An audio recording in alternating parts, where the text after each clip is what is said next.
High বন্ধুরা, আরেকটা নতুন ভিডিওতে জানাই আপনাদের ওয়েলকাম। আজকে প্রচণ্ড গরম, তো আমি দিয়ে কাজ করছি। দেখুন সুতোগুলো বাঁধছি এই চাংটির মধ্যে, তিতকরলি চাংটির মধ্যে। দেখুন সব বাঁধা হয়ে গেছে। চারিদিকে দেখুন একটি কী সুন্দর প্রজাপতি ভিডিওর মধ্যে হয়েছিল।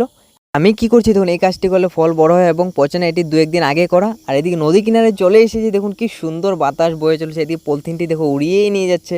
মানে কি বলবো বন্ধুরা, গ্রামের মজাটা অন্যরকম। আর এদিকে দেখুন একটু জাম্বুরা গাছ দেখতে পেলাম। আপনারা কি বলেন জানি না, বাতাবি লেবু অন্যান্য নাম ধরে পরিচিত এই ফলটি। তো কি সুন্দর। এদিকে আমি আসলাম আজকে একটু ঘুরতে। আর এই ফলটি চিনেন কিনা দেখুন, এই ফলটি আমরা বিহুতে পাচনের মধ্যে খাই, এমনিও খাওয়া যায়। আমি গাছের উপর উঠে বসে গেলাম। এদিকে কাকুটি দেখুন বড়শি দিয়ে মাছ মারছে, কারণ জল শুকেছে এখন। আর বলছে এবার বহুত ভেঙেছে, দেখতেই পারছেন। দেখুন বাজারটি ছিল চলে গেছে মধ্যে। তো আমি এখন কোথায় যাচ্ছি এরকম নদী কিনারে কিনারে। এদিকে আমাদের কাকা একটা বড়শি বসেছিল, মাছ লেগেনি তাই ফেলে দিলাম আবার। তখন আমাদের নৌকাটি দেখবো। নৌকাটি দেখুন বন্ধুরা, নৌকাটি দেখতে পাচ্ছেন, এটা আমাদের কাকাদের নৌকা, বহুত পুরনো নৌকা। আর কি সুন্দর ভিউ দেখুন। ভিউটি ভালো লাগলে একটা লাইক অ্যান্ড সাবস্ক্রাইব করে দিন, এটা শুধু তোমাদের জন্য।